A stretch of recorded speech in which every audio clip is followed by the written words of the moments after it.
Welcome সবাইকে আমার Facebook profile and YouTube চ্যানেলে। তো ষষ্ঠী তো চলেই আসলো, সেই জন্য ষষ্ঠীতে একটুখানি ঘুরবো না তা কি হয়, সেই জন্য বেরিয়ে যাচ্ছি একটুখানি ষষ্ঠীতে পরিক্রমা করার জন্য, প্যান্ডেল হপিং করবো বলে। বাট বেশি দূরে কোথাও যাবো না, আমাদের কোন্নগরের মধ্যেই আজকে আমরা ঘুরবো। কী কী সুন্দর সুন্দর ঠাকুর হয়েছে কোন্নগরে সেটা জানাবো। দেখো, অনেকের একটা ধারণা হয় যে শুধুমাত্র বড় বড় প্যান্ডেল মানে শ্রীভূমি বা কল্যাণী আইটিআই মোড়ের মতোই ঠাকুর ভালো হয় দেখতে। বাট কোন্নগরে বিশ্বাস করো খুব ভালো ভালো ঠাকুর প্যান্ডেল হয়, মানে আছে বা হয়, আমি না খুব তাড়াতে আছি, তোমার বর আসছে, সো তাতে তাতে করে তোমাদের সাথে ভিডিওটা করছি। তো এখন বাজে হচ্ছে রাত্রি 10:36, আর আমরা এখন যাব হচ্ছে প্যান্ডেলে পরিক্রমা করতে, পুজো প্যান্ডেল। তার সাথে যাবে হচ্ছে আমাদের ভাই, মানে আমার রিও। মানে কে সেটা তোমরা তো জানোই আশা করি, যারা জানো না তারা সঙ্গে থাকো আমার এই ফেসবুক পেজটাতে, তোমরা সবসময় তাহলে বুঝতে পারবে।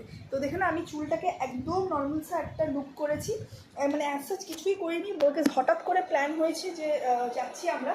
কিংবা চুলটাকে আমি এরকম করে একটা ফ্রিজ একটা চুল রেখেছি, তার সাথে একটা মার দেওয়ার একটা টপ পরেছি, যেটা সাইডটা এরকম একটা কাটিং আছে, তার সাথে একদম সুপার কমফি একটা প্যান্ট দিয়ে আমি এটাকে ক্যারি করেছি। অ্যাজ সাচ কিছুই করিনি, বিকজ রাত্রির 11টা বাজতে মানে বেজে গেছে অলরেডি। চুলে কী কী দিয়েছি সেটা তোমরা দেখে নাও। একটা নর্মাল স্ট্রিক্স শ্যাম্পু করে, মানে স্ট্রিক্সের সিরাম মেখেছি, তার সাথে আগের দিন শ্যাম্পু করেছিলাম। অ্যান্ড গতকাল আমি একটুখানি চুলে স্পা করেছিলাম। তো একটুখানি বলো তো তোমরা।